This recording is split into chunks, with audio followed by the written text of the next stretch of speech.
Ladies and gentlemen, let's get ready to crumble! I'm Joshua Kemble, and welcome to Joshua Kemble's Livestream.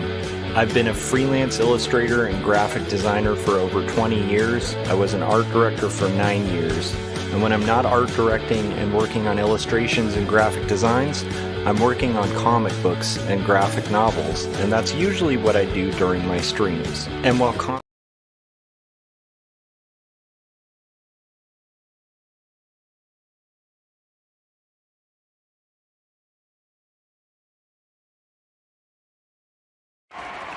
Ladies and gentlemen, let's get ready to crumble!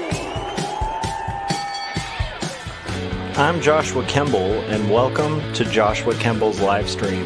I've been a freelance illustrator and graphic designer for over 20 years. I was an art director for 9 years.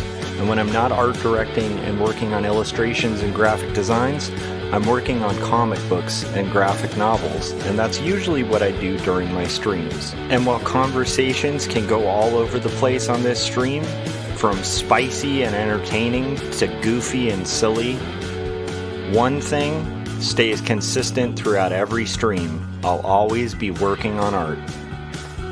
So pull up a chair, get your art supplies out, and get ready for an entertaining show that'll keep you company while you work on your own personal art projects. This is Joshua Kemble's Art Stream.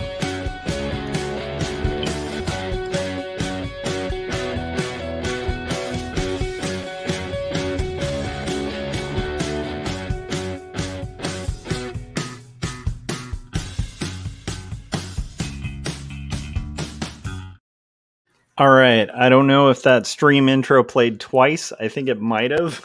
But if it did, my apologies. Welcome to my live stream. Today, I'm going to be working on Not Death But Love, The Strange Supernatural Story of Elizabeth Barrett Browning, page 101, and we're going to be finishing that page up. So that's basically what I'm going to try to do. I think I'll only be streaming for a couple hours today.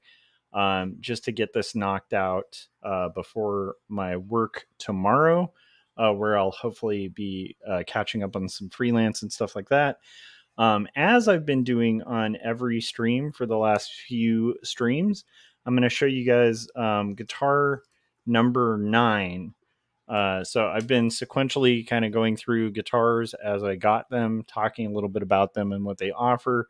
If I can, playing them. If it's right now, like it's at 9 o'clock and my son's in bed, my wife is going to bed, and my sister is going to bed. So it's like, I don't want to wake everybody up. So I'm not going to play it for you guys, but I will show it. So I'm going to show you guitar number 9 and kind of explain that because I'm a nerd. I play music, and it's fun to talk about the different guitars and like the different things they offer that I've been fortunate to kind of acquire throughout the years.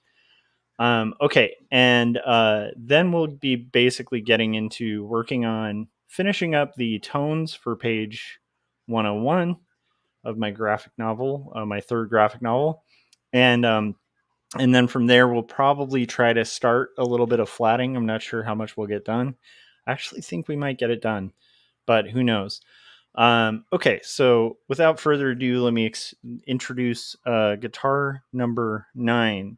So the guitars that I've talked about for just to kind of catch you guys up are my Squier Stratocaster. It was like a cheap Squier 2. That was like my first real guitar. The one before that was a Sensonics. I'd love to get a hold of one of those on like eBay or something. It was like one of the worst guitars ever made. I ordered it through like a Sears catalog and it was awful. It was a horrible guitar. But the first really legit one I got was that Squier 2 Stratocaster. That was my main axe for a long time. Then my Jasmine acoustic, that was number 2. I got an acoustic guitar. It was a Jasmine by Takamine. Then I started to kind of dig the idea of having a Telecaster. So I purchased a Squier Telecaster. That was the first new guitar that I had ever bought in the 90s or maybe possibly early 2000s. Then I ended up getting a Siegel S6 acoustic because I wanted a solid top. Dreadnought guitar, and so I showed you guys that. After that, I ended up getting another Squire Telecaster at a Steel at a pawn shop, and modded that thing out to have brass saddles and new pickups, a new pick guard, and basically it has like a hot rail and like P90s, and it became this like really crunchy, amazing kind of machine of a guitar. I also had to adjust the neck on it and like change the tuners and stuff to locking tuners. So I showed you guys that. Then I showed you guys the Stingray bass by Sterling. When I wanted to start recording music, I thought it would be good to have a bass, and so I picked up a Stingray by Sterling, which is a great bass guitar. Then I finally was able to kind of acquire the guitar of my dreams, which was a Fender Telecaster, USA made. American Fender Telecaster. It's a great guitar. I showed that. Then I got a ukulele, which I played on that song "Got Notes" that is on my solo album or whatever, and that was fun, and that's a fun addition. Adds a different musical instrument to the arsenal. And then I showed you guys. Well, now we're caught up, so that's guitar number 8. So let's show you guitar number 9. So I've been a big fan of quite a few bands, but there's 2 players in particular that made me want to have this guitar. Now, initially, people are instantly going to think of AC/DC when they see this guitar, because it's an AC/DC staple. This is like an Angus Young specific thing. He's kind of who put this guitar on the map. But for me, the interest was more Ian MacKaye from Minor Threat, and more importantly, Sunny Day Real Estate. Jeremy Ennick had a black SG, Gibson SG, and I always thought it was like a beautiful guitar. And I was always curious about Gibson, and being a guy who most of my playing experience has been on Stratocasters. There was a long time ago where I owned a Dan Electro for a little bit, which is a fun guitar. That was long ago.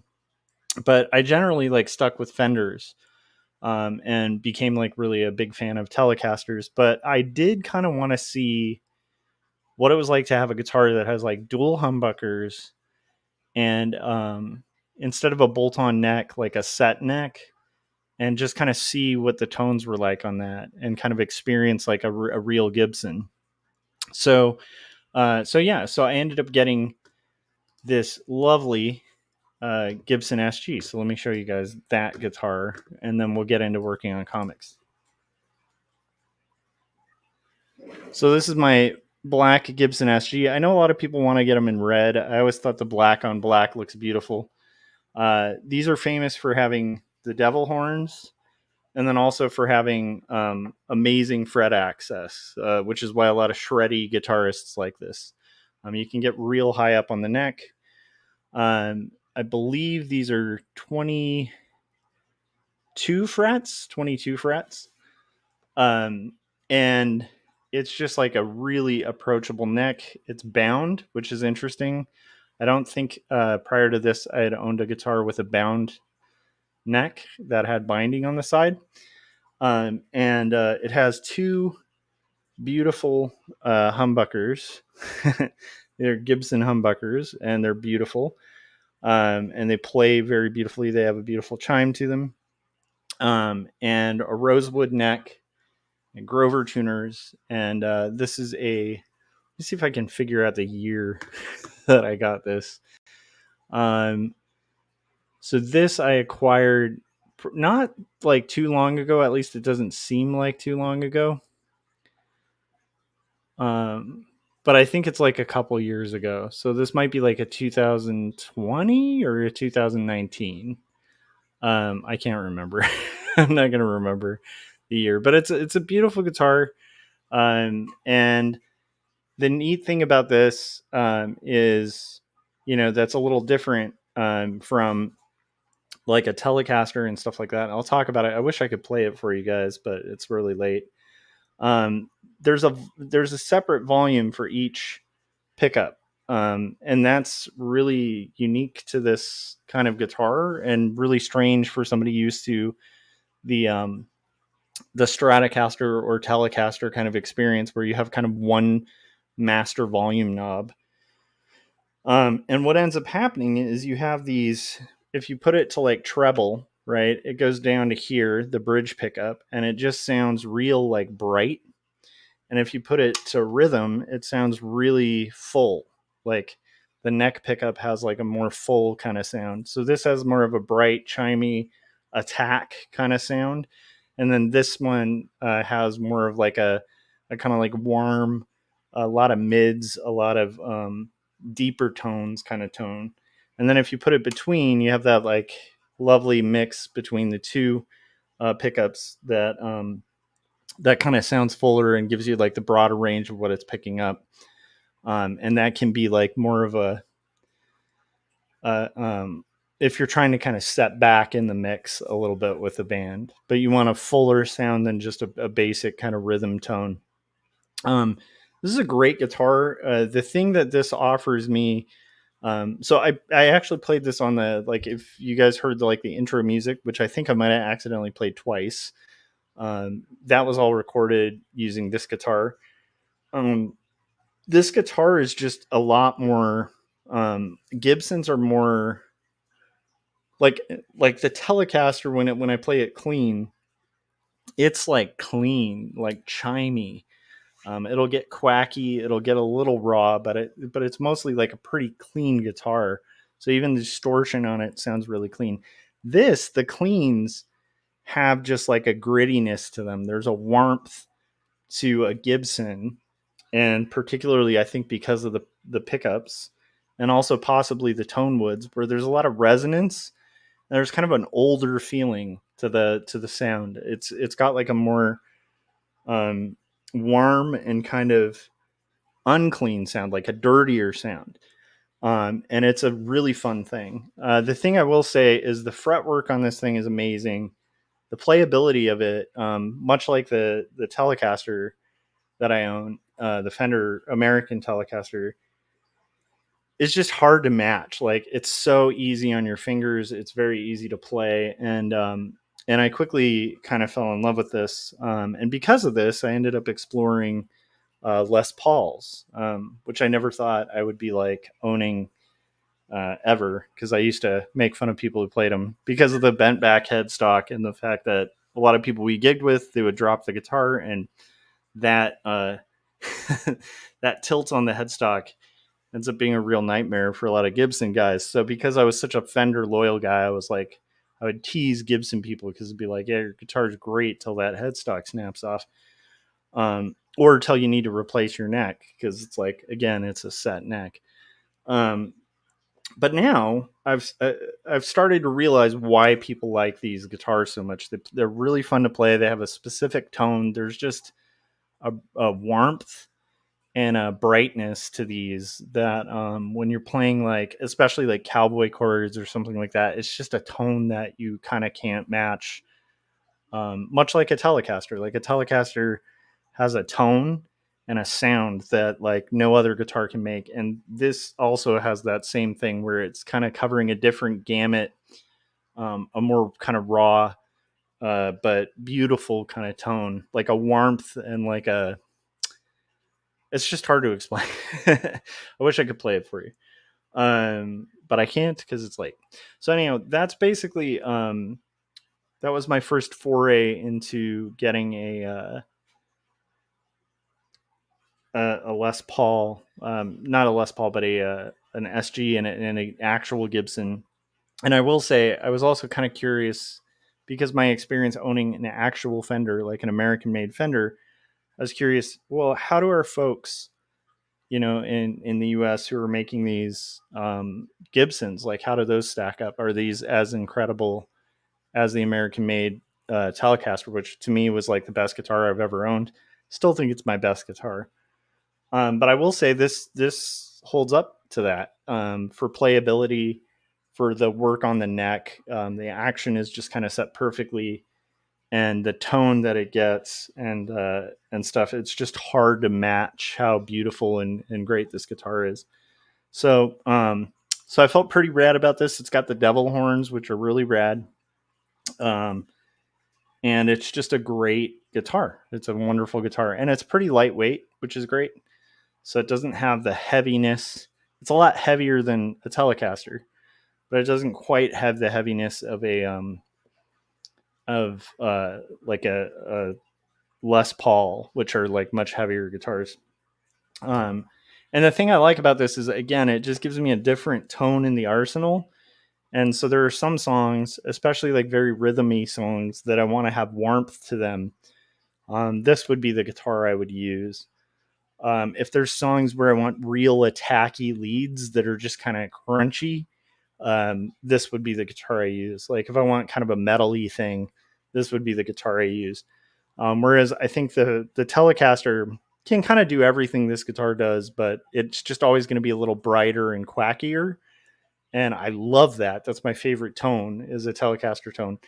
But sometimes you need, at least to me, sometimes I need this tone more. And I've used this a lot. My friend and I, who are in No Saboteurs, have been recording an album all year. We've been working on it like every Sunday, just writing songs. I think we're about 8 songs in. And I'd say like 3 or 4 of those songs have this on it. A lot of it's been acoustic, but I have tracked a couple of the songs with this. The other thing I love about this guitar, before I kind of switch to comic mode, is the finish is nitro finish, which some people hate and some people love. I like the nitro finish because that means this thing's going to age. So, like a polyurethane finish is going to basically, it'll just stay glossy and perfect as long as you don't like ding it. Whereas this guitar, the more my hand kind of goes against this neck, it's going to discolor. The nitro is going to start kind of cracking and and like breaking up on the guitar. It's really going to age. And in a weird way, it's like it also just feels, a nitro finish just feels more real. I don't know if that makes sense, but it's just a better finish. I don't know. I'm kind of curious what you guys think about like nitro versus poly finishes. But I love this guitar. And I will say, much like the Fender, I was kind of hoping, like, obviously it's an expensive guitar and I got a good deal on it. So, obviously I wanted it to be good, but there's this part of me that's like the budget guy. Like I grew up like going to thrift stores, grew up relatively poor. So like we didn't get like really fancy new things. I never got like a real guitar till I was in my, 30s. I had guitars, but I never had like the guitar, like the name brand. And so I always kind of, because I come from that, I always want it to not be great. So I had a part of me that was kind of wanting it to show up and feel like other guitars that I've played. And when it arrived and stuff, and I started playing it, it was like night and day, like between, much like the American made Fender Telecaster, where it was like, no, there's something about this guitar where it just begs to be played. Like it's easy on your fingers. The tones are just dialed in. Um, it's a really beautiful guitar. It's a perfect guitar. And I can see why people are so obsessed with Gibson, because yeah, they're great guitars made in the US, excellent craftsmanship, excellent playability. And I've heard from some people who've had bad experiences with Gibsons and stuff, but this will definitely be a keeper that I'll be hanging on to, probably till I pass on.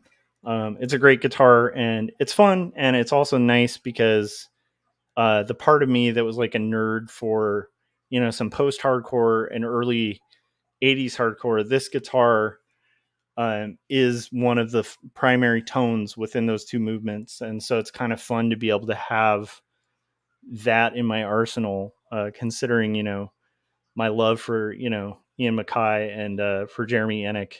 it's like having those two guitarists that I love so much.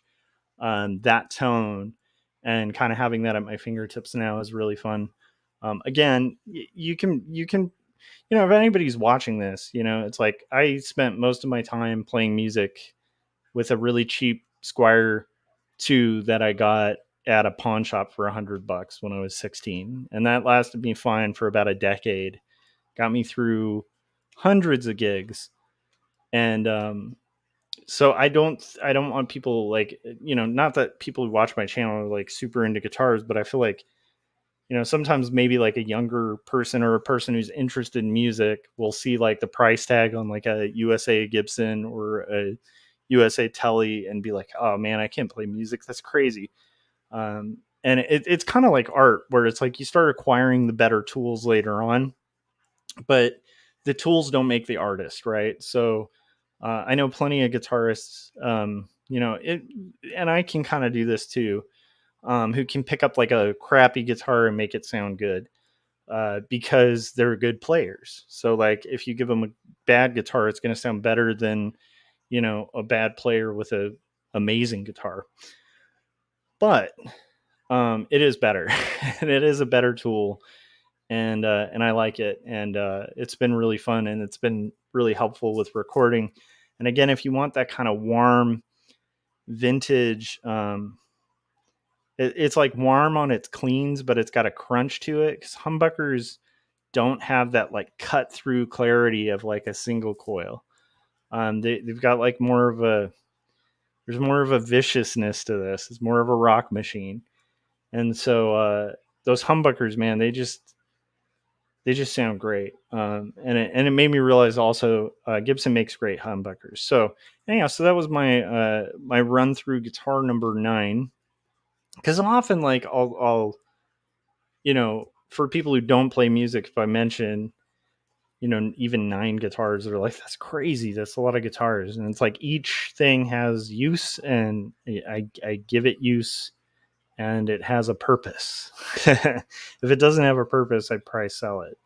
So okay, that's it for the guitar rundown. Now that we're like 20 minutes in, let's get to working on comics. That was the fun part, where I'm just talking about something I love. Okay, here's the comic we're working on, guys. We have to finish up the shading on this, and kind of see where we can get with this page, like how far we can get. And tonight I'm hoping to do this, at the latest, like be done by midnight. So whatever progress I get done by midnight, that's the progress I get done. How are you guys? How are you guys doing? What are you up to? What are your plans for the week? And the nice thing about this is I think this might go a little quicker than the previous shading. Also, I let my computer sleep and shut down for a little bit, because it was kind of like lagging a lot. So hopefully there's not as many kind of interruptions or cutouts throughout the stream tonight. So anyway, we're working on comics. I have a pretty interesting day tomorrow. I should be subbing for like an English class or something. That should be fun. And hopefully working on, my hope is to work on some client work, because I have a couple roughs that I need to do. Probably about 3 roughs now that I need to do for a client, but I want to just do at minimum like one of them tomorrow. And then I hope to be back to doing roughs, which will be fun. So maybe we can do a stream, because I've done a lot of those roughs off stream for like the next batch of pages. But I always liked working on stream with roughs. So if it's possible, I'd like to live stream tomorrow too, while doing roughs.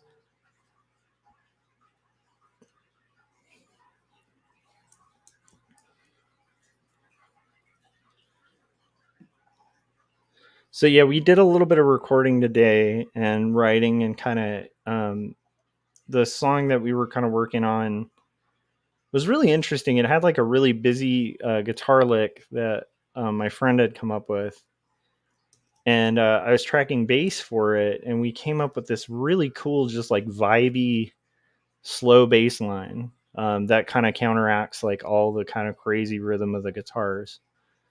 And I can't wait to share with you guys some of that stuff. I also found out maybe like a month ago that the guy I grew up with playing drums, he lives in Washington, and him and his wife, like he used to play drums in the bands I was in when I was younger, and he and his wife are actually moving back to California in a month. So I think we're gonna have him track drums for the third No Saboteurs album, which should be really fun. So that's gonna happen, which is pretty awesome.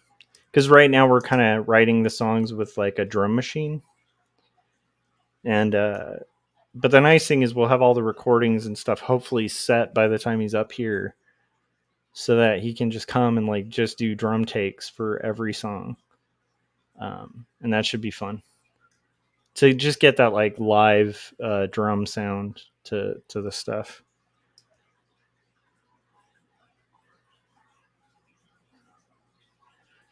So this page is going to come along okay, I think. I should probably open the previous page too, just so that we can, when we do get to coloring, let me go ahead and save and then open that up. Let's open up page 100.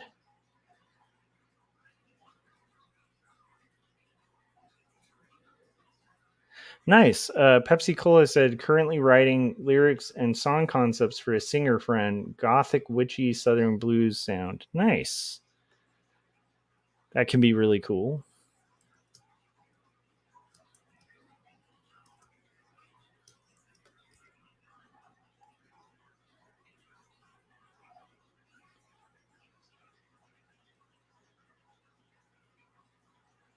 So we're getting there. We're getting this kind of worked out.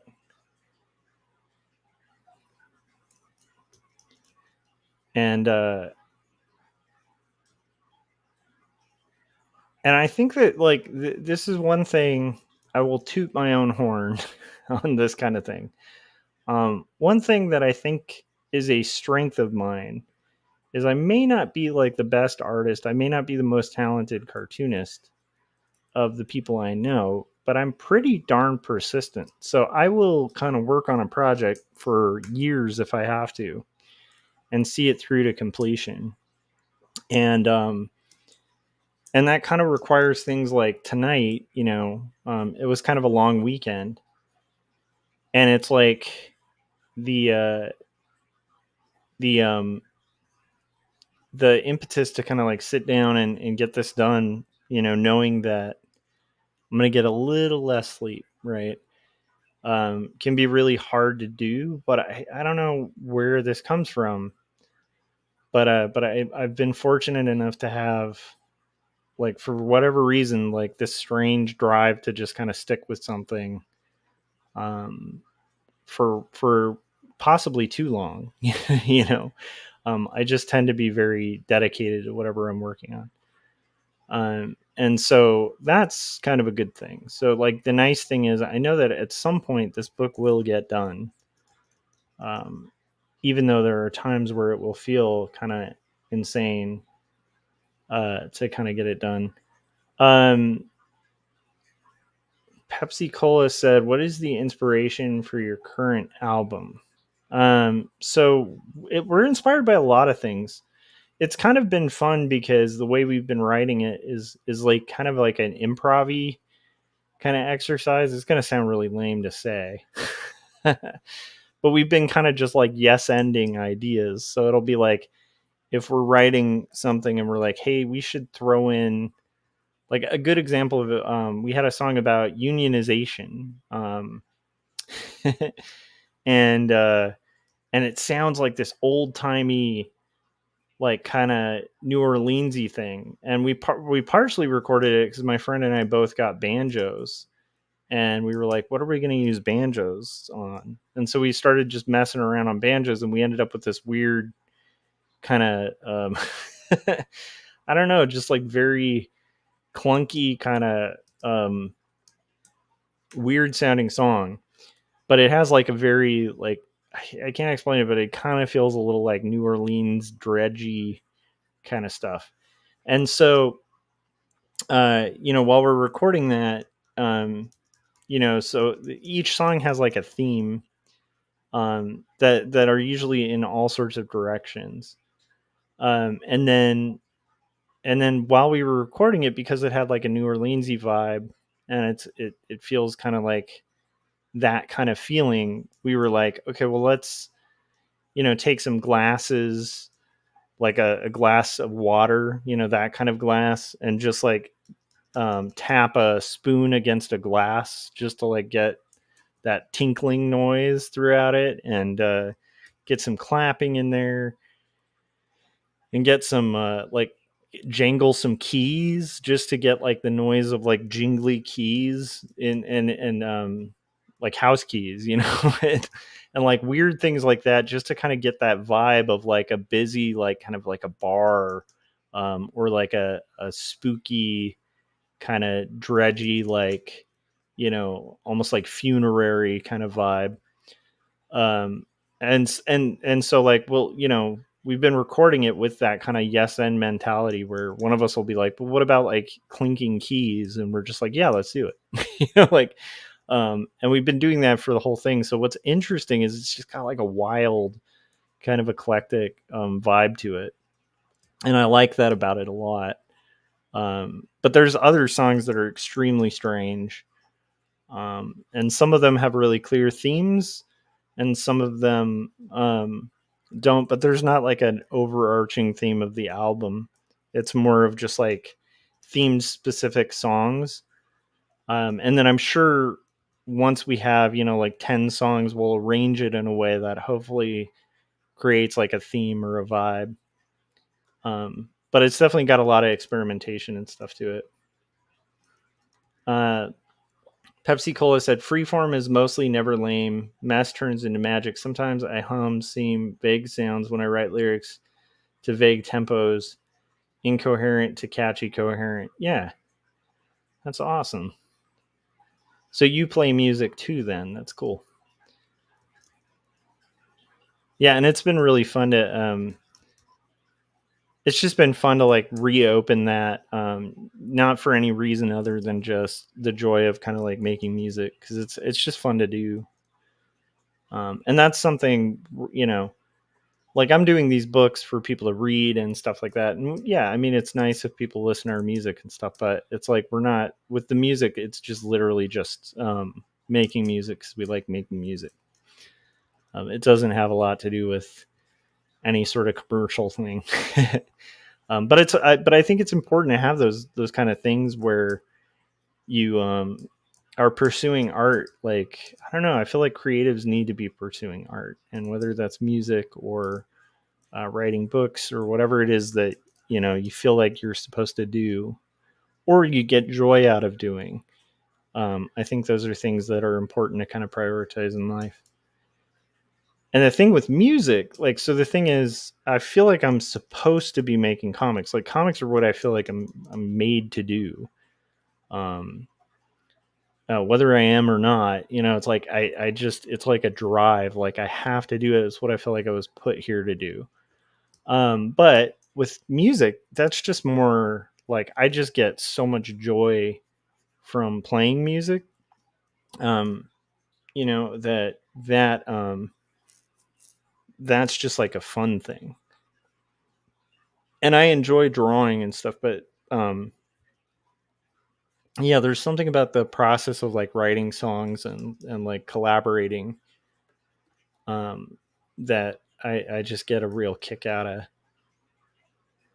So we're kind of shading Mr. Home here, and we're trying to finish up the shades for this page that we started yesterday on stream.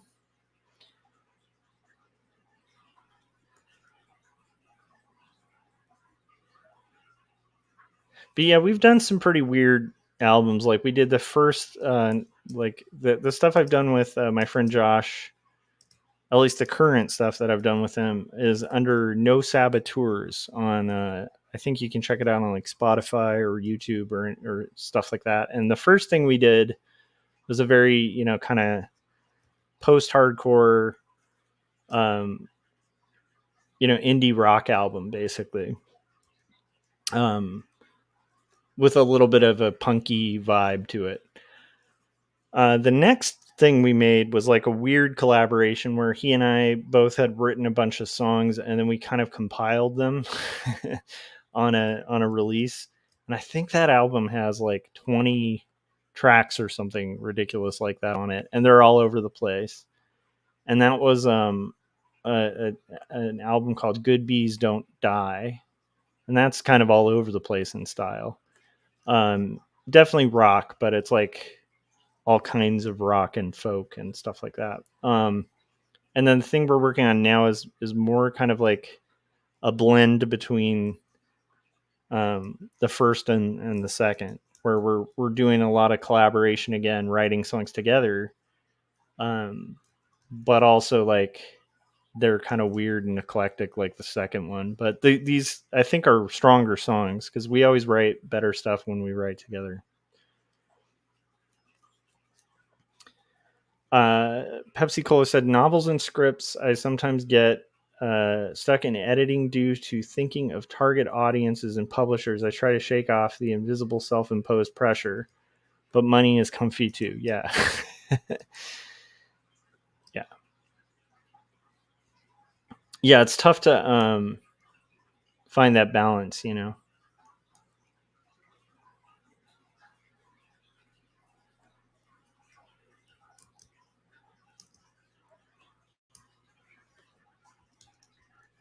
But I do think like the, you know, I don't know, it's weird. It's like books are different to me than music.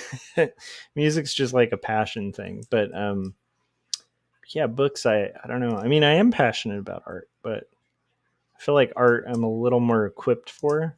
Music I'm like funly equipped for. It's kind of a silly uh, passion kind of thing, and I'm okay at it, but I'm not like a phenomenal guitarist. You know, I think I'm a better artist than I am guitarist, um, and I'm probably a better writer than I am a songwriter. Um, but it's fun, you know. So I think that to me, like the ideal world is where you're able to kind of, as an artist, you know, like, and this is the ideal world for me, but it's like when I'm able as an artist to kind of pursue things that I enjoy, that I feel are like expressing or making things, because I like making things. I think that's the key. Um, as long as I'm kind of in a scenario where I can do that, I feel like I'm pretty good, you know, in life. If I'm in a scenario where I'm restrained from, you know, being creative, like I think that would be a really tough life to live. Not an innate, like, you know, not that it's a horrible life, but it's just like, man, that would be hard because I do get a ton of joy out of out of just kind of like making stories, making art, making music, you know, making things, making these live streams. um, yeah, and so I kind of feel like that's where I want to be, is in a scenario where I can do that. And as long as I'm in a scenario where I can do that, I feel like I'm succeeding. Um, yeah, I'd be kind of curious to hear what everybody's working on too. There's quite a few people watching now.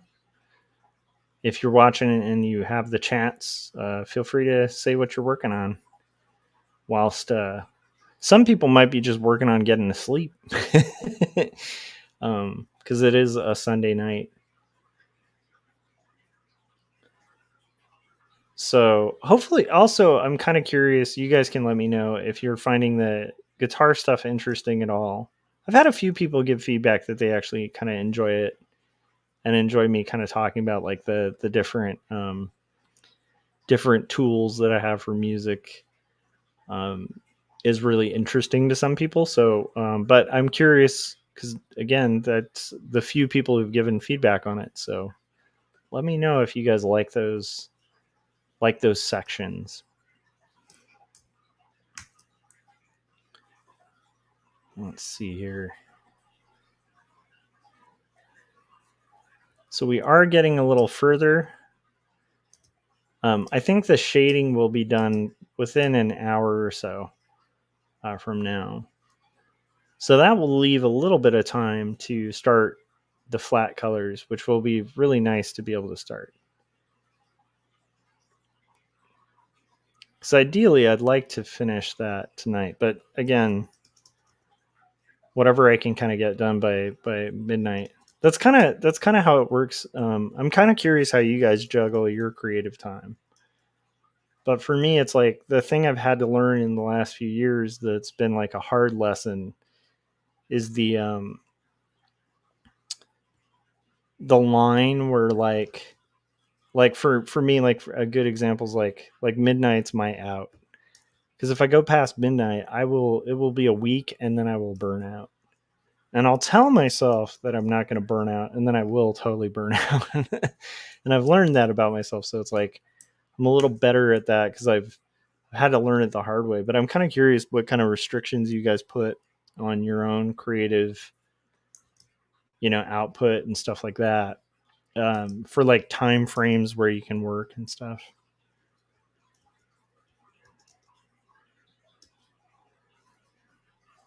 I know some people who like they just can't do that. Like as artists, like if they're like in the zone, they're just gonna work like 48 hours, nonstop. And they'll kind of work in like fits and what is it? Fits and starts or fits and stops. I can't remember the proper term for that, but they'll work like really hard for like a short period of time, like 120%, and then kind of cool down and not work for a while, and then boom, burst of work again. I can't do that. I have to be like slow and steady. That's just the way I work. I used to work in like I can't remember if it's fits and starts or fits and stops. So if you guys know, let me know in the chat. But yeah, I used to do that, and then it just didn't work for me. It didn't get a lot done. And it would be almost like the whole thing of, I it's like the equivalent like of, you know, when you're a kid or whatever and you get in a race or whatever and you go hard, the first 2 minutes you put everything there is into it. And then like the last minute of the race, you have no energy left and you like lose pretty handily. that that's what I found.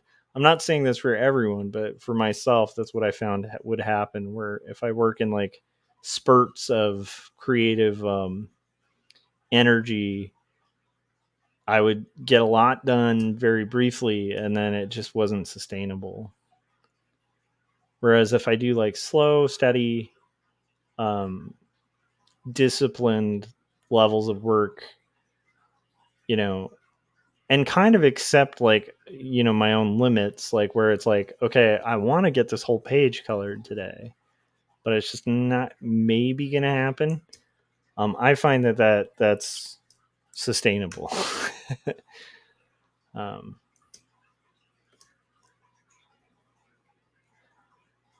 yeah. So like the hope here is to continue making comics for a long time, not to make this thing and die. um, I don't know if that makes sense. Pepsi Cola said, recently I've given up on forcing a rhythm. Inspiration bursts then breaks for a time. Messy but effective. Late night, early morning is when I get creatively I'm at my best. Me too. I am on my best at late night and the early morning. Proper day schedules are no bueno for my vampiric brain. Yeah, but that's the thing is like I gotta stay on a proper day schedule. Um, Even though I have a late night schedule too, so It's kind of weird. It's a very strange thing. So, I think I mentioned this on the last stream. So we have, fish tanks and stuff, and there's one of our fish tanks has a giant killer goldfish called Kubota. He's like a really chubby. He's about that big. Like he's a big old goldfish. Um, and he likes to kill fish or try to kill fish. So we can't have him in tanks with other fish except for the algae eaters. So anyhow, we got this thing for the algae eater that's in the tank with him that we have named Sean. And he is it's like a secret underground fortress for like a little fish. It's just basically like a false floor that like underneath you can see if you're like looking into the aquarium, but like the fish inside wouldn't be able to see. So it looks, by all means, it feels like a secret underground tunnel. And, we got this thinking, like Sean kind of likes to, like he's got like a weird suction cup mouth thing, and he likes to just like attach to things in dark crevices and stuff and just kind of hide. And so we were like, I bet he'd dig that. So we cleaned the fish tank today and we set it up, and then within 10 minutes he was in that little secret fortress underground, like just chilling. And we were like, wow, that worked. It was really cool. It's kind of neat that he liked it. Pepsi Cola said, geez, it sounds like a children's horror book. Yeah, it's funny too, because he's incredibly cute. He's like this cute little, cute chubby goldfish. But yeah, he just gets so aggressive with other fish. And it's one of those things where we ruled out everything because we read all this stuff about like, well, what makes like them aggressive, and we kind of like dealt with each thing, and then like the last thing once you've done all those things is like the option of like, well, your goldfish might also just be like super crazy. Like, but we love him. He's a great fish. He's a wonderful goldfish. He's doing what goldfish should do. Yeah, Pepsi Cola said cute too, even more villainous. Oh yeah, he's like our little super villain for sure.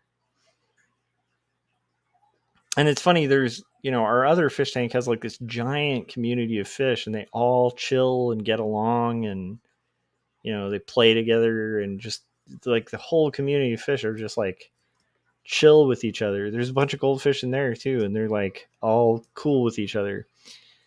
For some reason, he just can't do that. Like he's not gonna chill.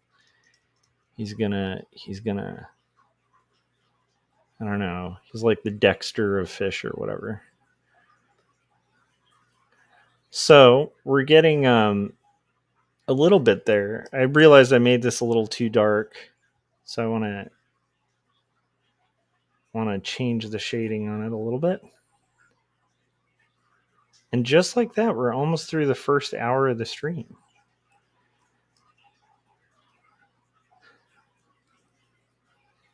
So we used to always talk about, my friend Kevin, who actually I think will be doing YouTube content again, which is kind of exciting. My buddy Kevin Cross.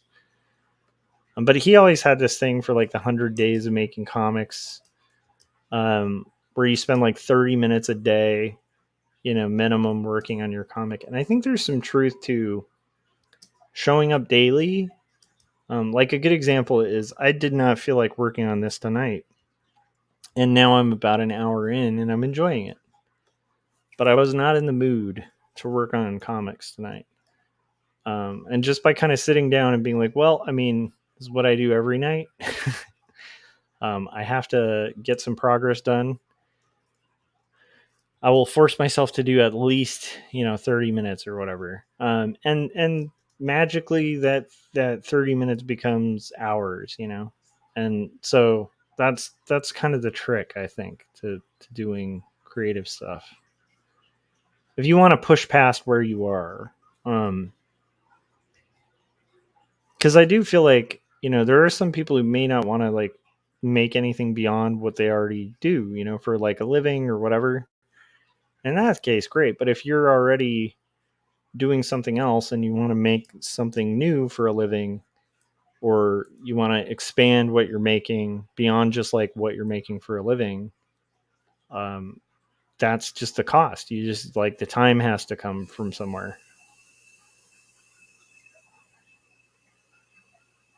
And I think that's the cost of it. You just kind of work it out. But anyhow, I thought it was cool that they make like these little underground tunnel things for fish. That was really rad. It was kind of a cool thing. Pepsi Cola said, "I try to will myself to work out like that, but I never end up willing myself to ice cream generally." One day. Yeah, that's a good point. Ice cream is something it doesn't quite require. I don't think the ice cream requires a lot of will to eat. Like, wouldn't it be funny if it was that hard to eat ice cream? Where it's like, if it was as hard to sit down and eat ice cream as it is to like sit down and get going on a creative project. I feel like that would be a funny world. Just like, oh man, I don't know if I can ice cream today. I guess I'll just have a bite. Fine. Like, that would be a funny world.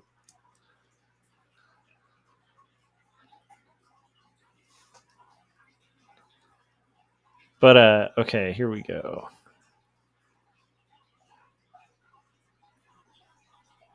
I think the what was it?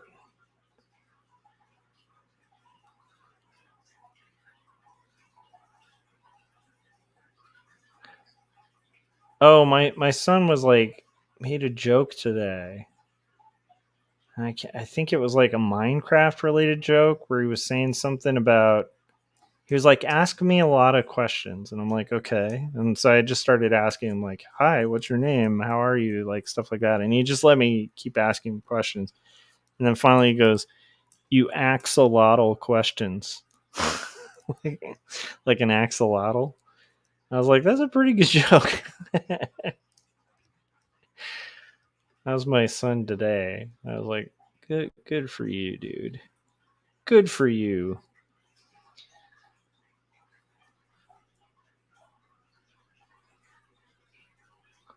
It was like a mini dad joke, exactly. Pepsi Cola said yes, mini dad jokes. Yeah, it made me proud, right? Because I'm like, well, I have succeeded. I have succeeded. The dad jokes will live on beyond me.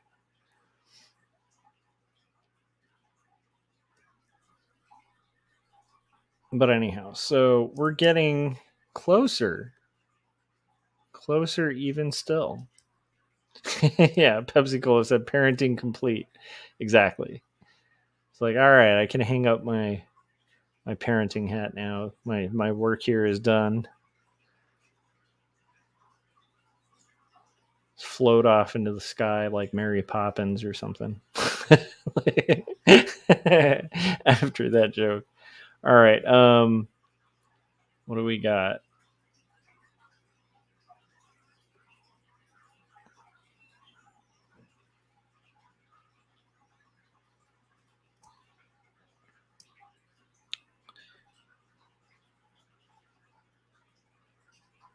Oh, so this is a weird thing. So like I was, for some reason today, I got that song, like I think it's like a Bruce Springsteen song or something stuck in my head where it's like, "Hey little girl, is your daddy home?" And then I started really thinking about those lyrics and I was like, "Who how did that become a song?" Like, I don't know, maybe I'm crazy, but like is that disturbing to you? Like the contents of those lyrics? I think the song's called like I'm on Fire or something, but it's like yeah, it was weird. It got stuck in my head randomly today. I don't know why. And then I was like thinking about it. I was like, that is a really weird song. like, like I don't know if that's an appropriate song. Anyhow, that was funny today. I was like, how did that become like a big like hit song and nobody was like, this is a little creepy. like, I don't know. Seems a little creepy.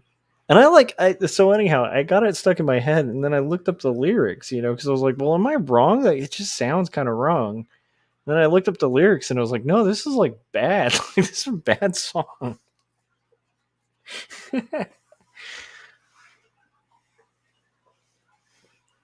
Pepsi Cola said so many radio hits are slightly assaulty in retrospect, catchy, semi-criminal, catchy though.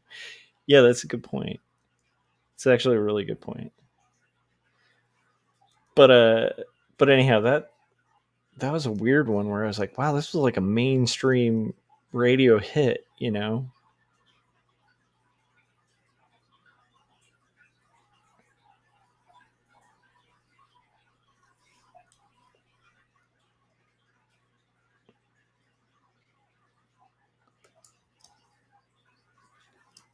All right, we're almost there, guys.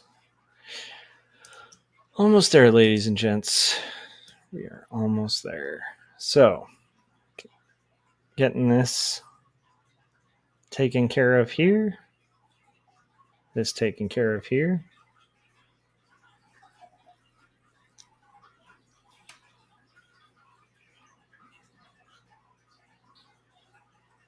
Pepsi Cola said, and we were children belting them out unassumingly.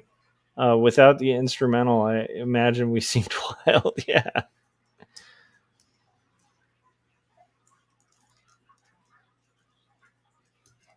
Well, I think that's part of what's disturbing about that song. Is like you hear it, it's like sounds like he's singing about a kid, and it's like that's a little creepy, dude. You're in your 30s, I think, when he was writing that song. It's like I don't know, man. you gotta tone that back. You might need some help. Like I don't know if that makes sense, but it was just like it's that kind of lyrics where you're like, wow, this guy might need to talk to a professional.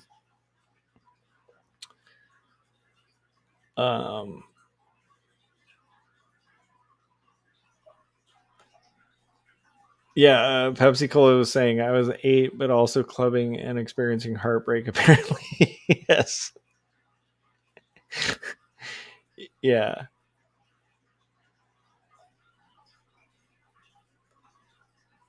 it's so funny. So we got our floor, and now we just need the background, and that's pretty cool. We're almost done with shading the second to last panel on page 101. And I already made the Dalmatian joke, so I'm not going to repeat it on this stream. If you want that joke, go to the last stream, scour through the hours of streaming, and find that joke. You will not find it here.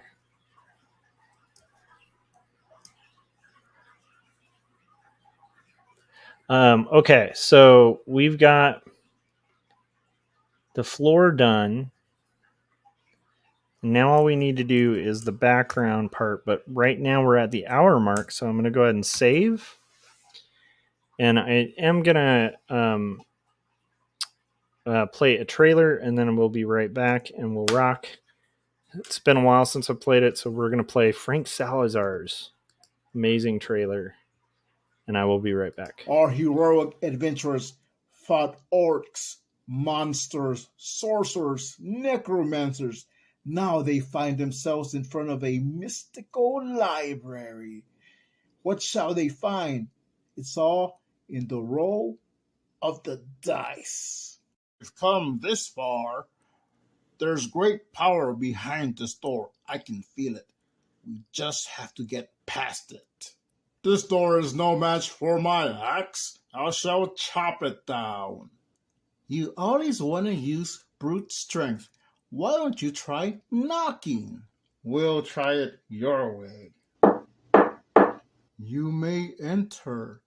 The library is open to all those who seek knowledge. Feel free to look through our tomes. Maybe you'll find the answers you seek. I sense great power here, and it's behind those shelves. Indeed, there are powerful items hidden behind these shelves, but you can only get there through the enchanted words. Do you have those words? I believe I do. Tremble before the Cremble. There is great power. Look at that glove. Must be so powerful. That is not where I sense this power. I must get closer. I found them. I found the sacred manuscripts written by Joshua Kemble. Behold, I now possess 2 stories and Jacob's apartment. Please tell us more about 2 stories and Jacob's apartment, and who is Joshua Kemble? Xeric Award-winning cartoonist Joshua Kemble is a freelance artist, graphic designer, and author. 2 Stories is a confessional graphic memoir that grapples with questions of faith, mental illness, depravity, and ultimately redemption in a fallen world. Jacob's Apartment is a coming-of-age graphic novel in the vein of Ghost Road and Fun Home. It weaves together the threads of spiritual faith, identity, purpose, love, and loss to create an engrossing world in which waking and sleeping dreams collide. You have made your choice. The passage is now closed. Wait, can I get that glove?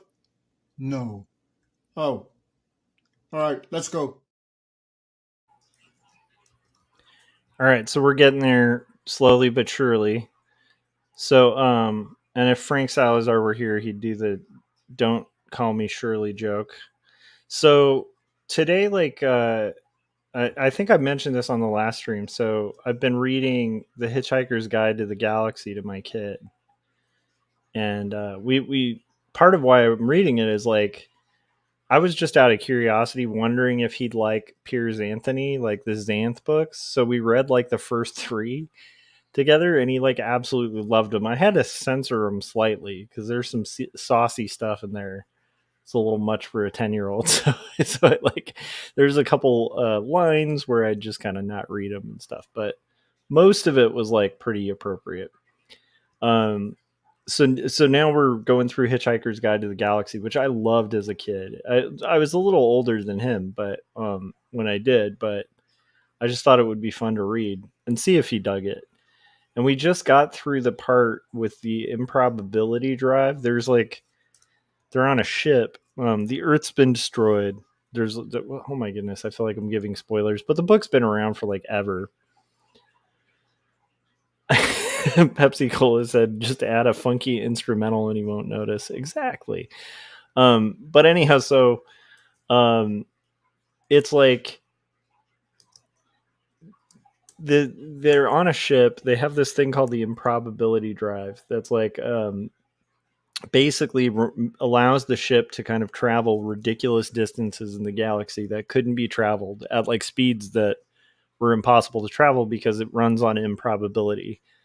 So it kind of like harnesses improbability for travel. Adams makes it much more believable in his story, as absurd as it is, because it's a very absurd story. But anyhow, so there's there's like one of the funniest parts. Again, I haven't read this book since like probably I think the last time I read it was probably like 9th or 10th grade. I read it in junior high the first time, and then I used to reread it a lot when I was younger because it just cracked me up. The whole series, but I had forgotten almost everything about it. I think I watched the movie. Maybe I don't remember the movie at all, which to me means they probably didn't get it right. But anyhow, there's this great scene where they're about to get like there's this crazy pilot named Zaphod Beeblebrox or whatever, and he's like this two-headed alien guy, and he's like piloting the improbability the ship. I can't remember the name. It's like the Gold something that runs on improbability. He stole it, and then decided to travel to this long forgotten planet that's like stuck in like a weird area of the of outer space, kind of tucked away, hidden. That's like a dead planet that used to manufacture planets for like rich people. They used to like make like resort planets or something.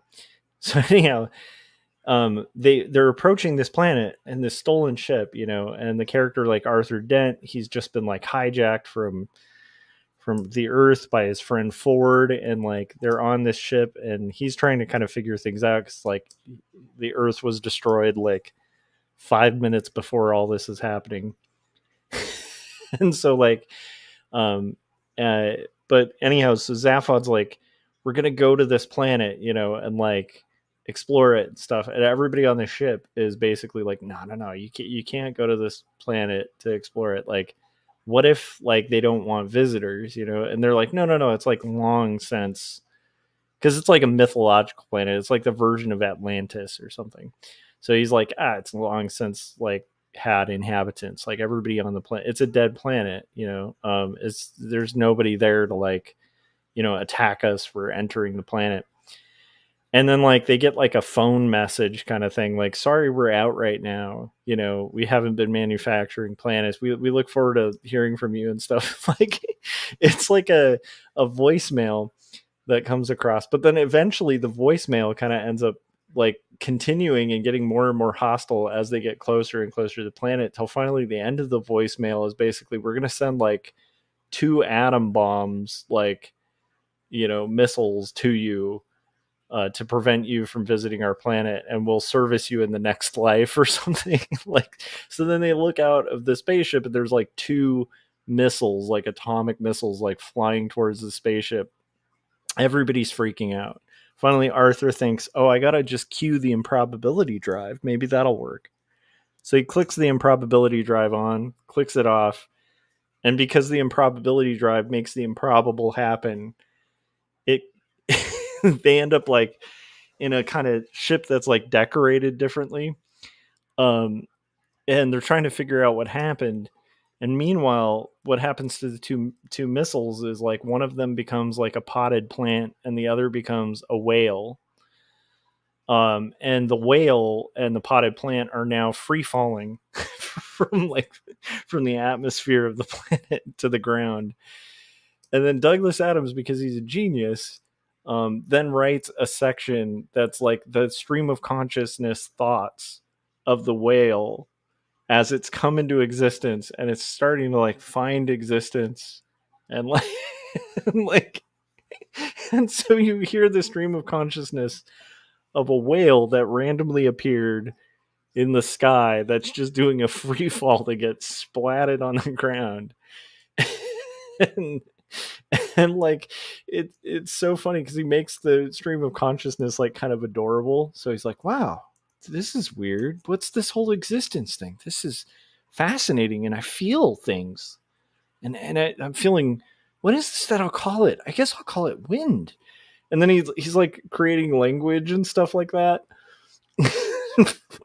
And finally he's like coming up with words for things like wind, and he like shakes his tail. He's like, I can feel, I guess I'll call that a tail. It feels really good to move that. I bet it's for something. I bet I'll find out as I continue to exist longer. It's going to be so exciting. And then he's like, what is that that's coming close to me? And he's like, it should have like a wide sound, like ound, or no, that's it, ground. It'll be ground. And then it's the last thought he has, and it's just a big splat.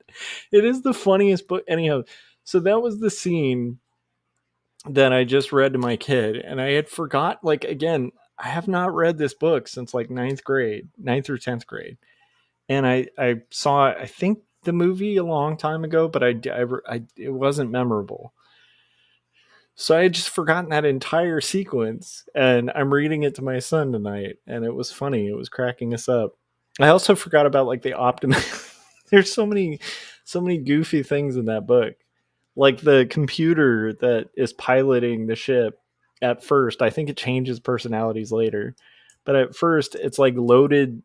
Like the corporation that makes these computers has given them like personalities.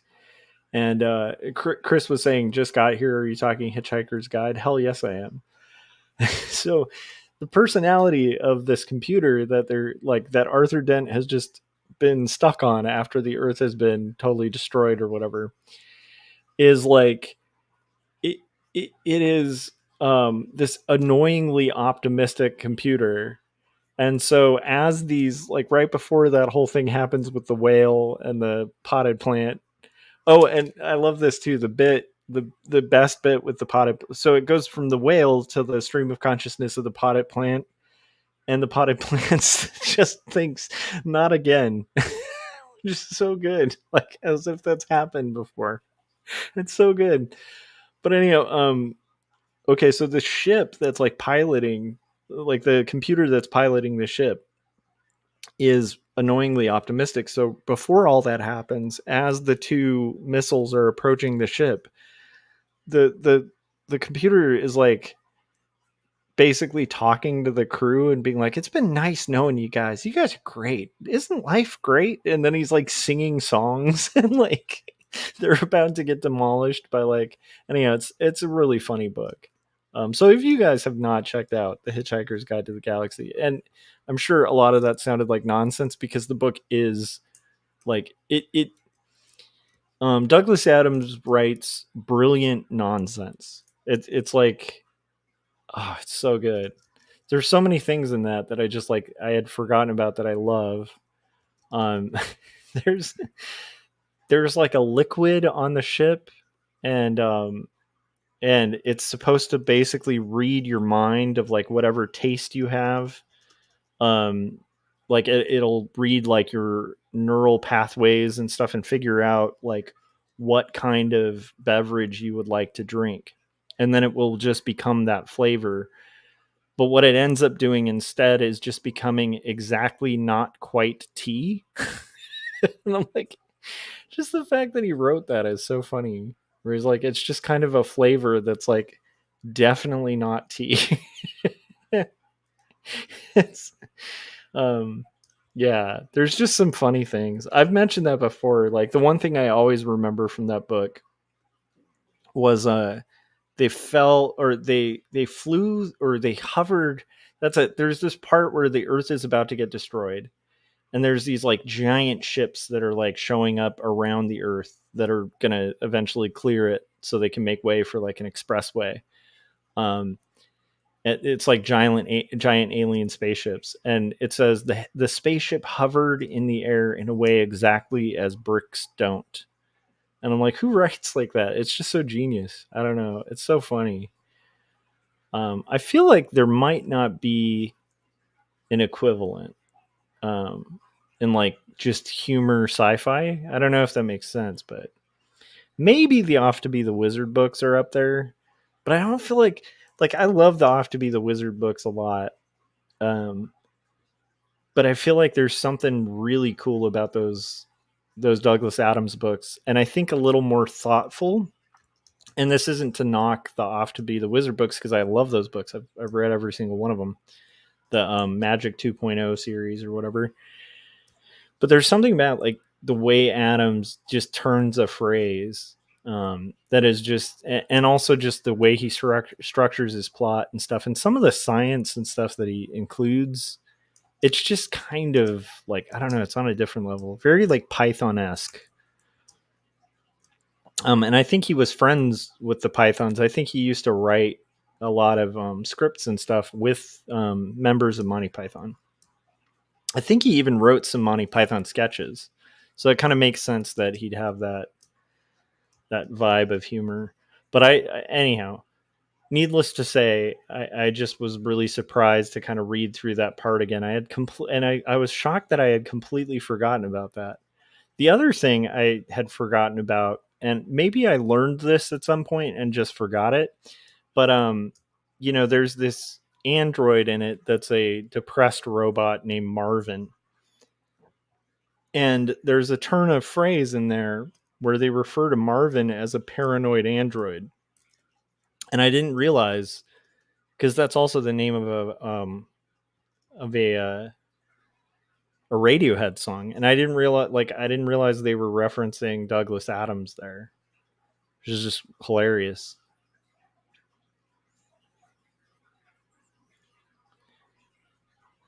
I always wonder what it would feel like to be somebody on that level, where I think Douglas Adams influenced so much of internet culture. There's a lot of references to Douglas Adams like embedded in the culture of the internet and to Monty Python. It's got to be weird to be like, what would you do as an artist if, like, let's say you wrote a bit or a sketch and then it becomes the name of like one of the most used tools known to man, um like a good example of that too would be like Richard Dawkins, like came up with the term meme. And in his terminology, he was talking about it from the standpoint of like evolution and like genetic memes. But and I think that was in like the selfish gene or something that he came up with the idea of a meme. But the fact that that became like internet terminology later on, that's got to feel weird. That's got to feel weird to be the person who coined something that just takes on its own life. I guess the equivalent for an artist would be maybe if you were the guy who did the "This Is Fine" panel, you know, um, where it's like you make comics and stuff like that, but for some reason, like one panel just becomes like just is the internet, and it just takes on a life of its own that's like totally devoid of the original thing. That's got to be interesting to say the least, but I feel like that's happened with a lot of Douglas Adams things. I know there used to be a program called like Babelfish that was like named after his like translating fish. But it's just, I don't know. There's so many, again, like, there's a Radiohead song called Paranoid Android. I didn't realize it was connected to Douglas Adams.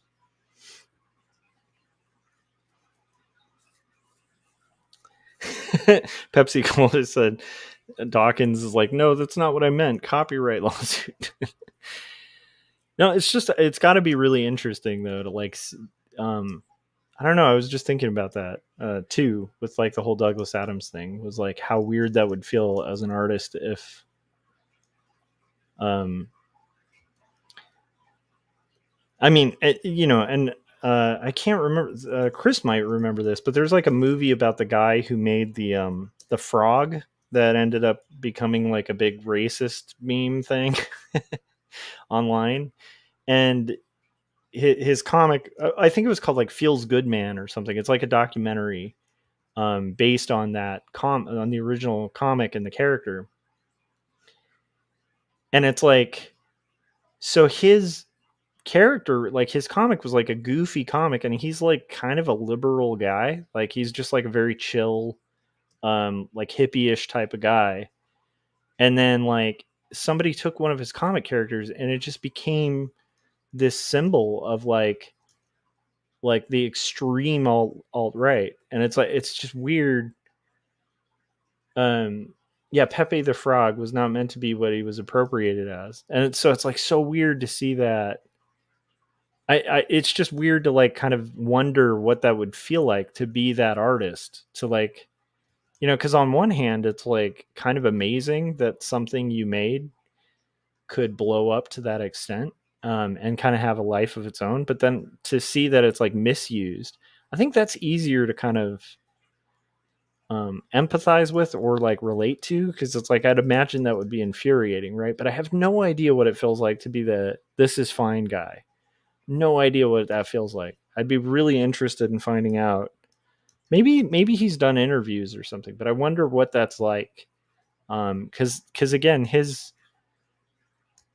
little, like, I think it was like a 1-page comic or something, and it just exploded, and it's just one panel. You know, it's not. It's like it's not even the character. It's just one panel. Yeah, and there's like plushies and ornaments, and I don't think he's seeing a lot of that money, but it's like it's got to be weird, you know, to have that happen.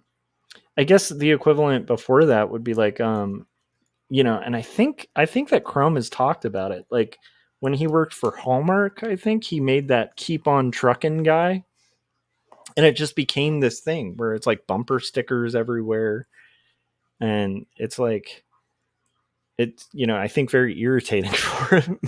But it's just like that's interesting to think, like how does that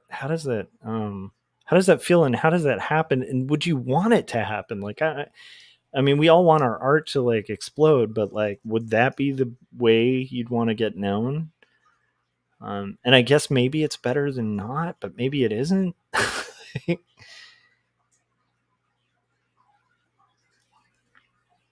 um, Chris was saying, yeah, that was sad. He said 4chan mutated his image into a monster.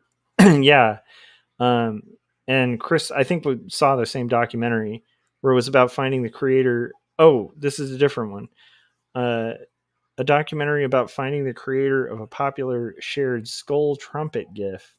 And it's oddly fascinating. Yeah, it's got to be weird, you know. It's got to be interesting. To and it makes me wonder, like, would that be good, you know? Because there's guys like Rick Astley is a good example. I think that he actually really enjoyed the whole Rick roll thing, and I think he made a lot of money off of it. I think he ended up kind of reviving his career from kind of like having a career where he was, you know, like a pop star for a second and he made money. And then I think once that became like a meme, he exploited it, like, you know, which like, honestly, if you're in that scenario, exploit it, you know, like, um, and I think he made, you know, a career for himself and did, you know, traveling gigs and stuff. And he'd even do like the, you know, Never Gonna Give You Up song or whatever. Um, and like, I think it, you know, made him like almost have like a second life to his career. So it's like, it, I don't know. It's just a weird mixed thing, but I think it's fascinating how that happens with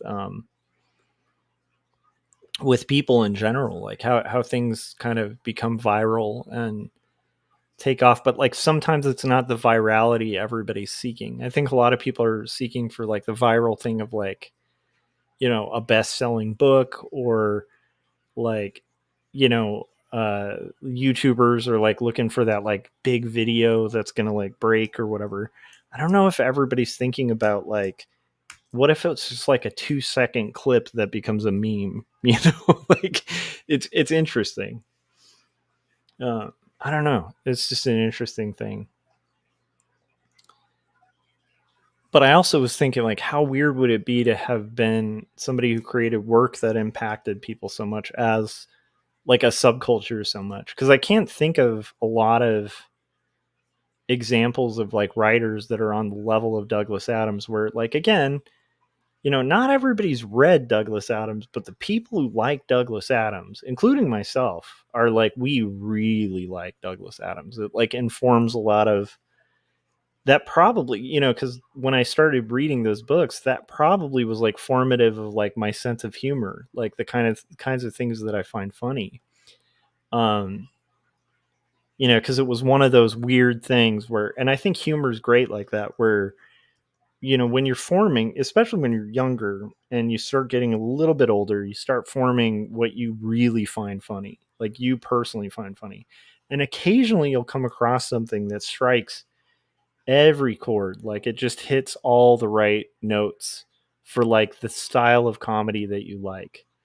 And I think that's different for a lot of people. Like, I don't know if it's like a universal thing where, um, you know, like for instance, Douglas Adams, I find hilarious. I don't know if it's for everybody, you know, because it's like, a lot of people found him funny. Obviously, it was a pretty big selling book, but it's like,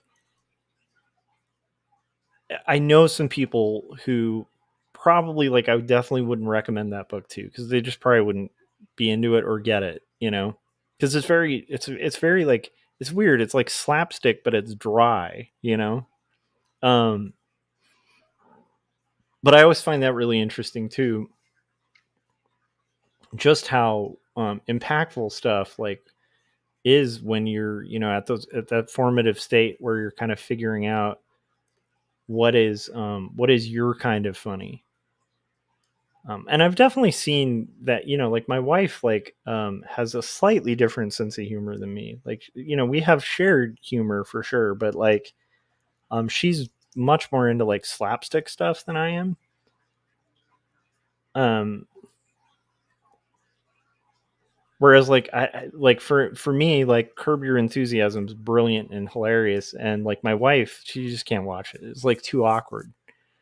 I mean, she can watch it and kind of see the humor in it, but it's just not her cup of tea for humor. Whereas for me, that's just like incredible humor. Um, but she'll be really into, you know, like a good example is like, which by the way I find hilarious too. But she like loves Mr. Bean. Like she thinks Mr. Bean is hilarious. Like those are great, and that's mostly slapstick. Um, and I love it too. I think it's very funny, but it's like I don't know. It's just interesting how everybody has like different tastes.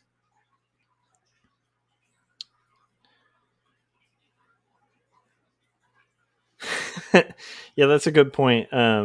Chris was saying, "What if one of your old designs was like super popular on TikTok? I would have no idea." Yeah, that's a good point. I have no idea about TikTok. That's a whole world of. Uh, I feel like if I went on TikTok, I would be the guy who's like, you know, the Steve Buscemi walking in with my skateboard. You know, yeah, it's I don't know. I feel like TikTok is beyond my comprehension. I might be unfairly judging it, and like maybe if I started using it, I'd get really into it. But the few times I've like checked out TikTok, it's like boomer proof or whatever. And it's not like I'm not even a boomer, but it makes me feel like a boomer, you know? Um, yeah.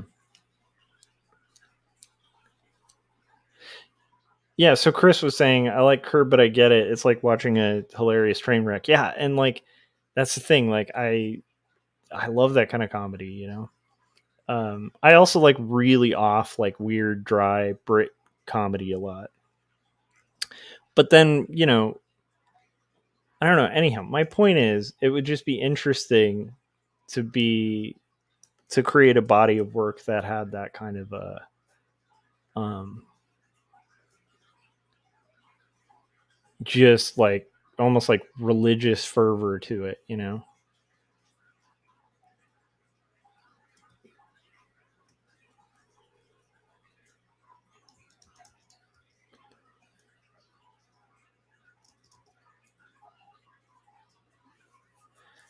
So yeah, like so that's been fun though, and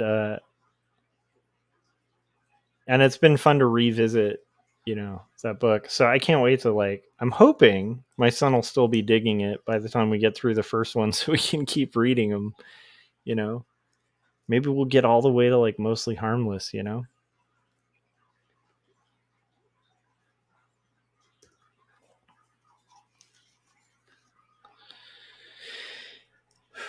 Let's see here.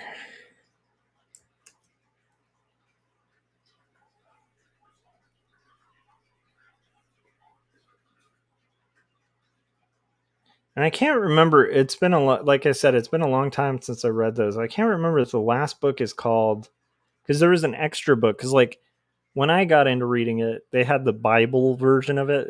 People used to call it like the Bible, but it's like the thick leather bound, you know, Hitchhiker's Guidebook. And then he ended up releasing another one, and I think that was called Mostly Harmless. But I feel like there was another one called The Restaurant at the End of the Universe. But again, it's been a long time since I read that whole series, so. I feel like the Restaurant at the End of the Universe was the end one in the collection, and then there was another one called Mostly Harmless, but maybe I'm wrong.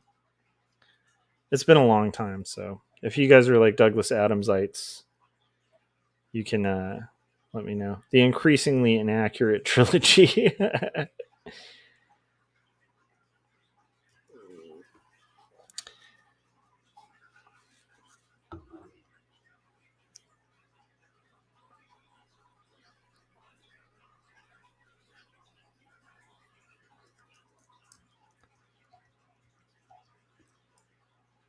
But I also wonder if it would be fascinating to see all the weird repurposing of like one panel. I don't know. Chris, how would you react if, like, let's say people just took like one panel of Sunless Circus and suddenly it was just like everyone was tweeting with like that one panel to express an emotion or a thought. Um, Suddenly there's like Christmas ornaments and it's just bizarre to think about, you know? Yeah. So we are working on comics, ladies and gentlemen. We're working on this last panel. We're going to work till midnight.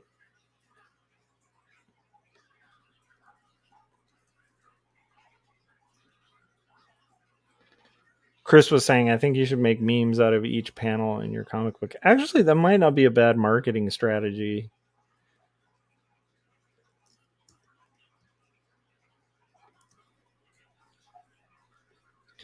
But I think that's the interesting thing is like, I think you kind of could force a meme, but I don't think you can force a meme. I don't know if that makes sense. It's like, it's kind of like going viral or whatever. It's like every person and their mom thinks that they can go viral, you know, just like it's just a button that you press or it's like money that you pay and it just instantly happens. But there is that like weird organic stuff. And to me, I think you know, like Pepe or like the you know, Nate, is it, I can't remember the artist who did the This Is Fine. I thought it was Nate something, but anyhow, the Everything's Fine dog, like that kind of thing. I don't know if you can force that. I think that's just going to kind of happen. Yeah.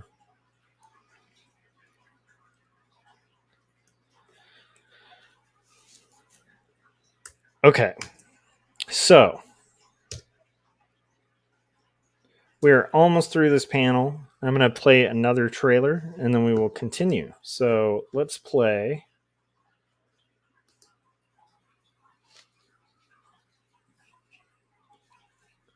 Let's play Christopher Runciman's review. Hi, my name's Chris and I like comics. I want to talk about this comic for a second here. I just got this in. I ordered it direct from my local comic shop through Diamond Distributing. It's Joshua Kemble's Jacob's Apartment. I really enjoyed this book. There's all kinds of comics out there, let's be honest. There's fun comics, there's superhero comics, there's young adult comics, there's adventure comics for kids. There's so many different things under the planet. But there's also an entire subgenre of alternative books. Real life, real world depictions in comic book form. Situations that happen to each and every one of us. And this is a fine example of that. If you get a chance, order this book from your local comic shop. You won't be disappointed. I can't sing its praises high enough. Okay? Check it out. Jacob's Apartment by Joshua Kemble. That is actually a pretty good idea, Chris. Chris was just saying he's partly serious. I think inviting audience interaction in your teased panels, like example, guess what these two characters are saying. That's smart. Yeah, I kind of like that.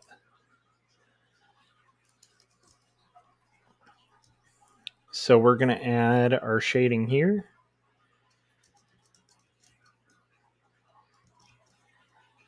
Yeah, but anyhow, that still kills me, that whole whale sequence.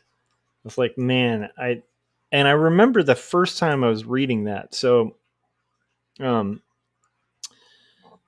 remember we went on a road trip as like a family. Like it's like a friend of my dad's or something like had lent him like one of those camper trailers. Because again, we weren't like loaded or anything, so we didn't have like camper trailers. But he had a friend who did, and so he lent us one of those. It's like one of those ones that like the back like pops up and then the sides pop out and there's like beds in it. So we ended up doing this like long road trip, and stopping at like the Grand Canyon. I think it was on the way to see my uncle in Boulder because I have an uncle who lives in Boulder, lived in Boulder. And so we did this like long road trip from California to Colorado. And on that road trip, I read the entirety of that book. And my sisters were like in the car too. It was like the whole family. But I remember just being completely absorbed and then probably annoying everybody in my family by just randomly bursting out in laughter because it's just so funny. Yeah, so I still vividly remember like how hard that made me laugh. Like the interior monologue of the whale, because just the premise was funny enough on its own. The idea that like the improbability drive had turned them into the those two random things. Like it was so random and funny. But then to just go that extra step of like, and here's their interior dialogue or, interior monologue while that's happening is just such a funny thing. Yeah, it's so good. Yeah. What are you guys working on? Chris, are you rocking your Sunless Circus stuff?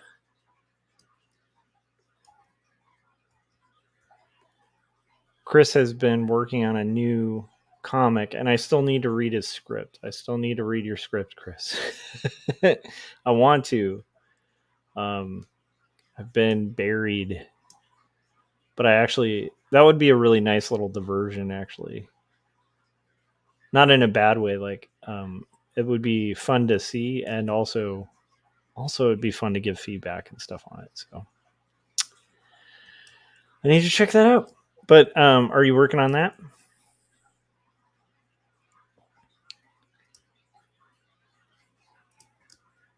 I am really excited to see it. Oh, Chris was saying he's got to catch up on his work for American Greetings. Yeah, I got that. I've got a couple book covers that are just haunting me. Like, they're not bad. They're really good. It's a good client and stuff, but it's just like, yeah. So that's what I'm going to be working on tomorrow. But in order to kind of get there, I have to finish this this page. So I figure at minimum, if tonight, like at minimum, I'm able to get get a good chunk of this done, then I'll be able to knock it out. By the time I'm home, I'll be able to work on those roughs for that client. That is like an art to itself, is like trying to kind of balance the freelance stuff with the with the personal projects. I feel like that is the big battle we're all fighting.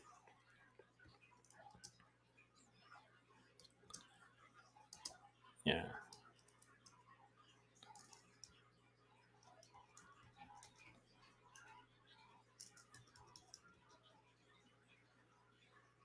I still want to do some pitch pages too. I have a really nice project with Bill Myers that we were going to pitch, and I have yet to be able to do the pitch pages. And I still intend to, so hopefully I don't lose that opportunity.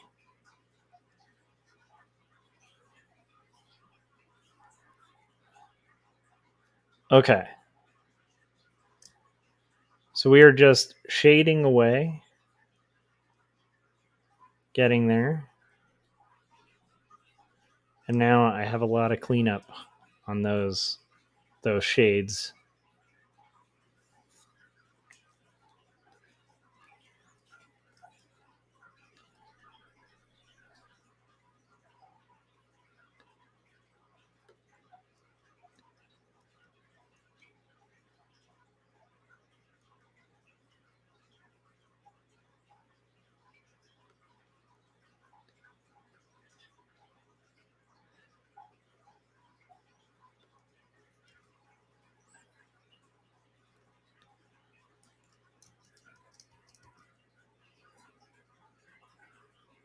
I also listened to another lecture today on determinism.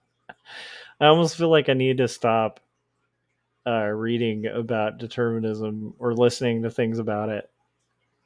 That is some disturbing stuff, man. Like, I think it's probably, like, this is the tough part, and I've talked about it a little bit on here. I think it's probably true. I think it's probably true. I think hardcore determinists might actually be right, but I just can't. I can't be okay with that. Like, and it's funny how much it's hard to just be okay with the idea of determinism. It's so disturbing. Yeah, Pepsi Cola was saying you can't stop; it's already determined. Exactly, it's the way my brain works. But yeah, it's a disturbing one, man. Like, you start going down that rabbit hole, and it is a scary one. And it's not like nihilism. It doesn't have to result in nihilism, but whew, it's just some heavy stuff. So here's a question for you guys. First off, do you guys believe in determinism? And like, what's your take on it? And is a meritocracy? So I'll be. I guess I'll share in my take on it so far, and my viewpoint might change on this. So I think it's probably true.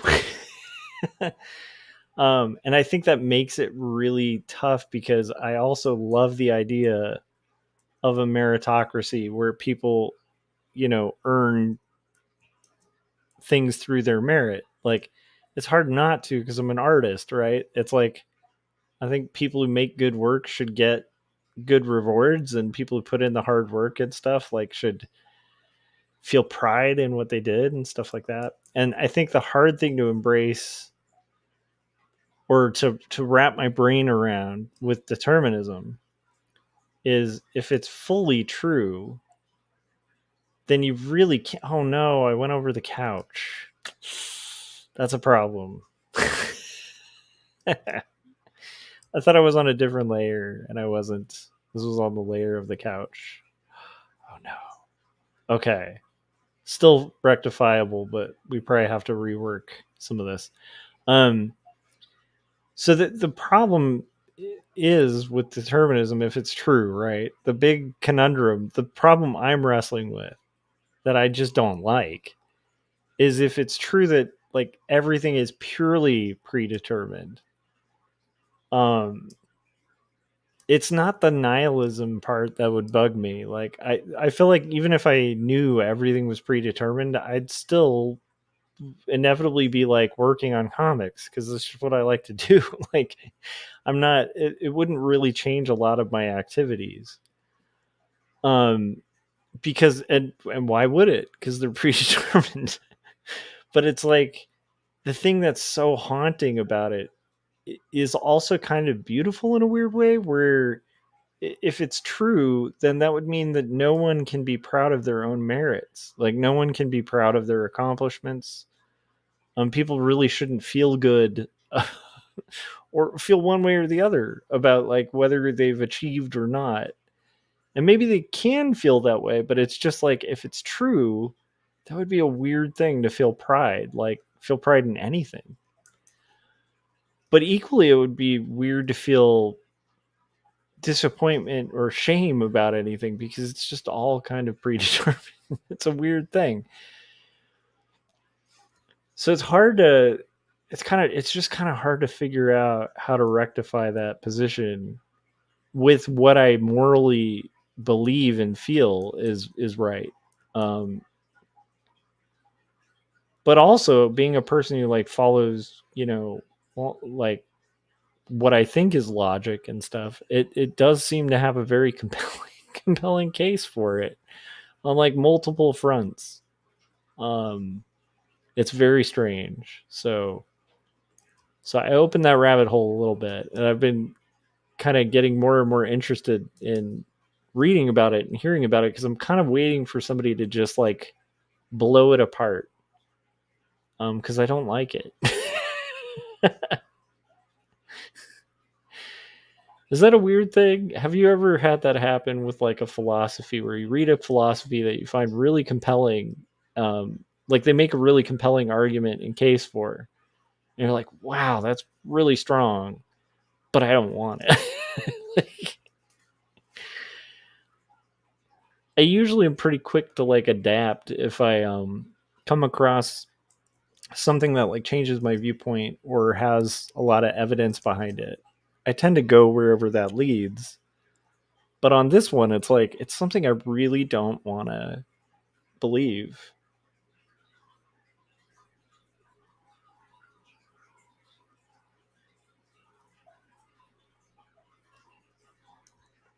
Chris was saying, isn't the stars a perception thing though? What do you mean? Oh, okay. Oh, okay. Here we go. Okay, it's in response. I see. So we're getting some responses. That's great. Pepsi Cola said, I find some comfort in it. Like now I know I'm flowing down a river rather than unsure if I'm moving. You had no choice but to make that mistake. In space, the time dilation based off a distance lends itself to determinism. We see stars as if they're still shining and alive, but they're long gone the time we see it alive. Yeah, and then the really weird thing about time that I've been, and I'm gonna butcher it, but it's the fact that because your present can be someone's past, or someone's past can be your present, it kind of like can lead to this kind of truth that there is no actual present. Like the present and future and past are all kind of already written. It's very strange. And I'm not going to be able to like boil it down, but I will say, because if I start becoming like really hardcore on it, I think I'll start really learning a lot of the things. But right now, it's more just like an exploration in it. But coming from the viewpoint of somebody who believes in Christ and stuff like that, it is really interesting because it puts a new meaning on a lot of things to me, if that's the case. Like, because we're not supposed to be proud.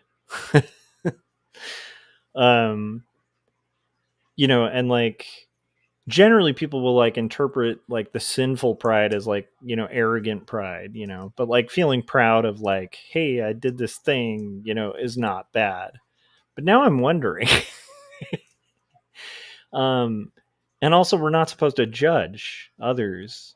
And I was realizing like, well, so if you judge others for something that's predetermined, right, then like of course you'd be judged by that, like, because that's ridiculous. You're in the same system. It's very strange.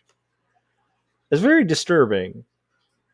um so I don't know what to make of it. It can either be comforting or terrifying, depending on, I think, the lens you view it through. But I will say the arguments for it, I haven't heard a good argument against it. So I'd love to hear it. If you guys are aware of like a good argument that just butchers determinism, let me know.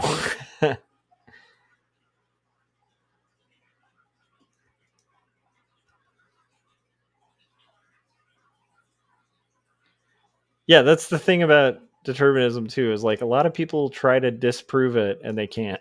Like and I mean, it's not being able to disprove isn't necessarily a proof of truth, but I'd love to hear a really good argument that makes the case that like things are not predetermined.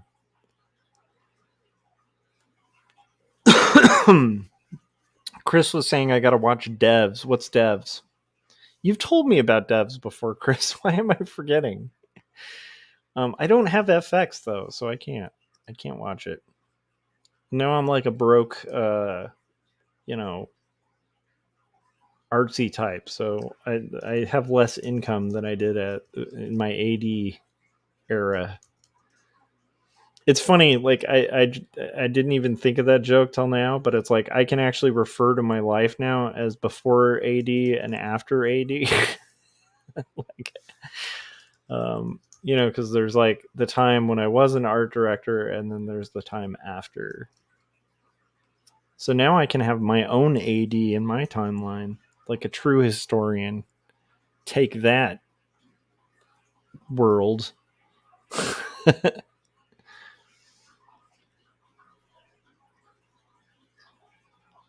But so it's weird. But because of that, I'm not going to be able to be getting extra subscriptions to other TV shows. I'm kind of curious about it. Now I'm going to have to look it up once I finish up for the night.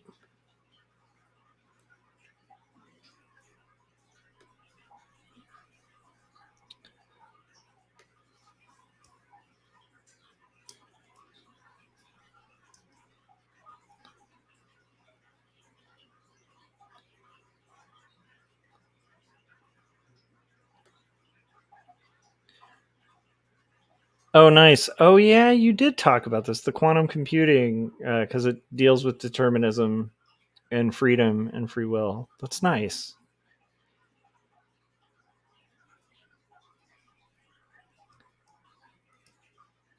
Yeah, it really is. I mean, it's like an old question and stuff, but it is really weird. The older you get, the more you start realizing. I think the more you start seeing how many things have little to do with you. um, including things you do. Where it's like you start seeing different impacts on people that kind of cause behaviors that you almost wonder whether they could really choose to not have. And yet I still have this strong, this is the part that's hard to wrap my brain around. It's like every case I've heard for determinism is very compelling and interesting, and yet I still have this strong just disgust by the idea of it. And it doesn't make sense. It's just like this interior, like, that is not right kind of feeling.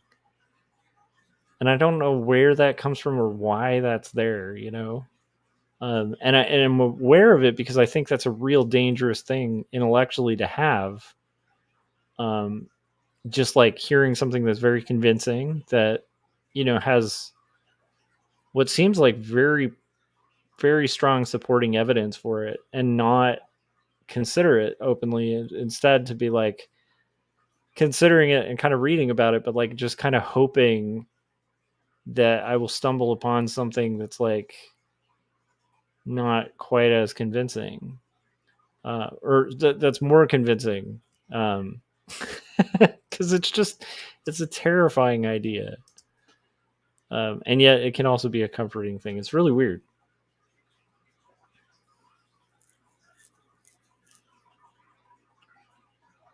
Yeah, Pepsi Cola said, "I'm still offended the giant universe sees me as minuscule, but I accept it." Yeah, that's the thing. That's the part. It's um well, it's more, I think for me it's not even the autonomy part. It's more of like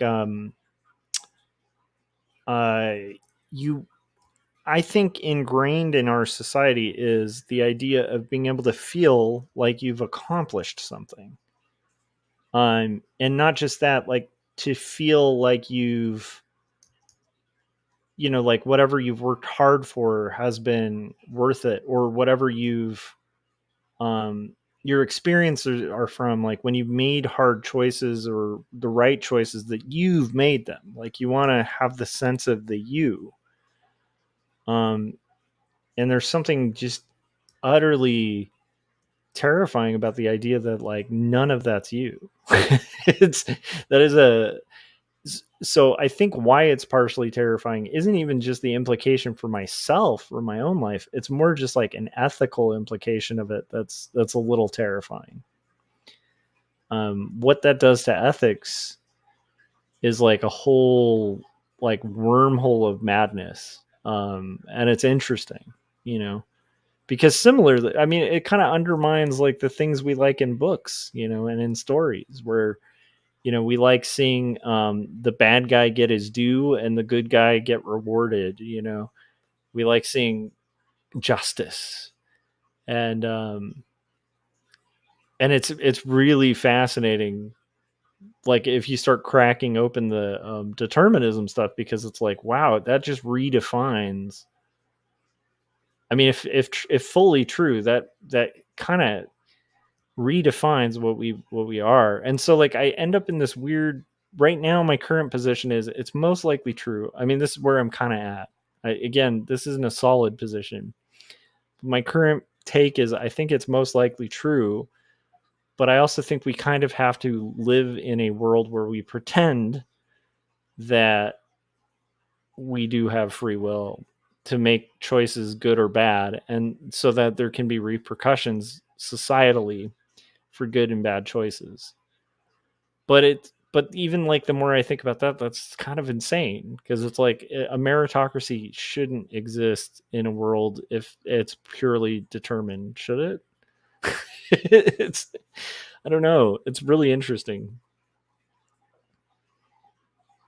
Chris said, have you seen Dune? I have not seen the sequel. Is the sequel out? I saw the first Dune, the first of the new Dune, and I loved it. I thought it was incredible. But I will say, well, no, actually, I really liked it. I was gonna almost like criticize it, but I'm like, no, I think it was pretty solid. I didn't see the sequel. I think there was a second one, right? And then am I crazy? Are there 3? I'm so old. I have no idea. So I don't even know if the second one's out yet or if it came out. Oh, Chris said part 2 delivers. Nice, because I liked part 1 a lot. And then I just have not been able to see it, the rest of it, yet. But I'd like to see it. I really like that book. I feel like the first 2 books are pretty good, and then I think the third just kind of starts falling off a cliff. For anybody who likes the Dune books, I'm sorry. I just feel like once it gets to Children of Dune or whatever, it just kind of starts. At least, you know what? I won't say it starts doing anything. I will just say I lost interest at that point. I had the first 2 books were really great and interesting. The first one especially. But the first 2 books were very riveting and interesting and kept me on my toes and kept me interested, kept me reading. But once it got to like Children of Dune, it was a slog, and I realized like I don't even know if I want to finish this book. Like, you know, like it was that kind of change. But I cannot wait to check out that. That will be cool. I will have to see that. What did I forget to undo? There's some drapes that I have not put to the right thing, and they're one of these. Let's do our good old.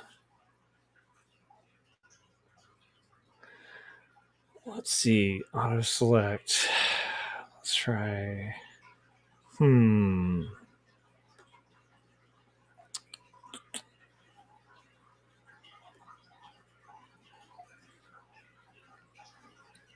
have to find where these drapes are. So I think what I'll do is just scroll through and we'll see what happens.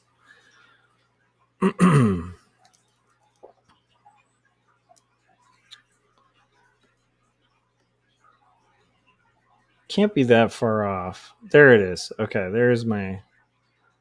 Good. Okay, now we can turn this back to 100%. That's what was graying that out.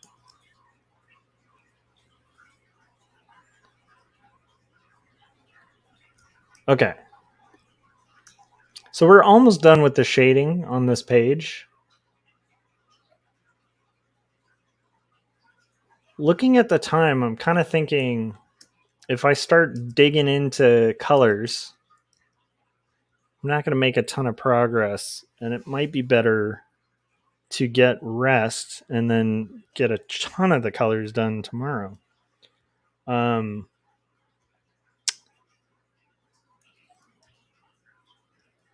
I'm going to kind of weigh that out. Because we've been streaming for a good 2 hours. And I think it's been a pretty good one.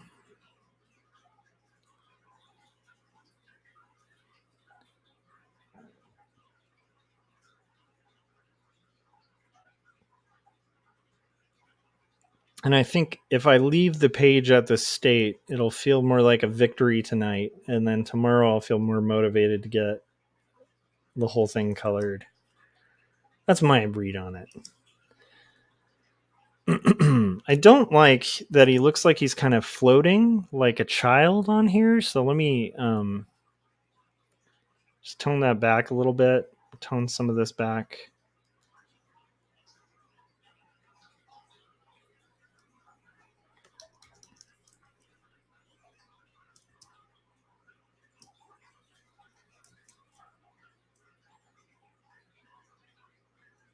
Okay.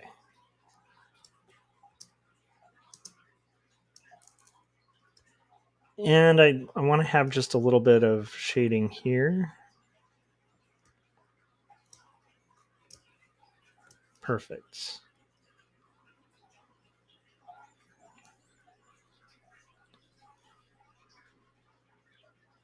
Well, Chris, the fact that you said part 2 delivers puts me in a pretty good mood about the potential future for that. Like the fact that I'll probably like it too. Because I remember the first one we were both pretty pumped about. So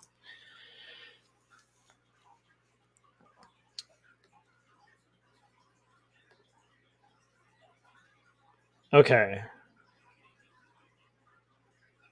we're going to merge all of these shadings into one, and then I'm going to lock this. I'm gonna walk this. The way I said that was kind of weird. I'm gonna walk this, you know. All right, so I think that's gonna do it for the night. I think what we'll do is just consider this the end of this stream. If you guys haven't yet, hit the like button because I feel like this is a good stopping point. We finished the shading on the page. Next thing we'll do is color. So if you haven't yet, hit like, hit that bell so you get notifications when we're about to go live. If you feel so inclined, feel free to make a meme out of any comics that I've done, like any comic panels, spread them around. That would be interesting to see.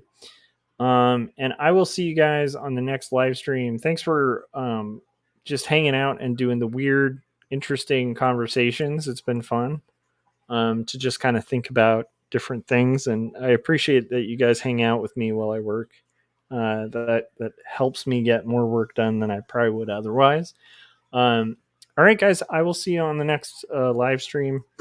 And I'll probably see you tomorrow. So, yeah, I'll see you guys then. Bye. And yes, let's stay weird.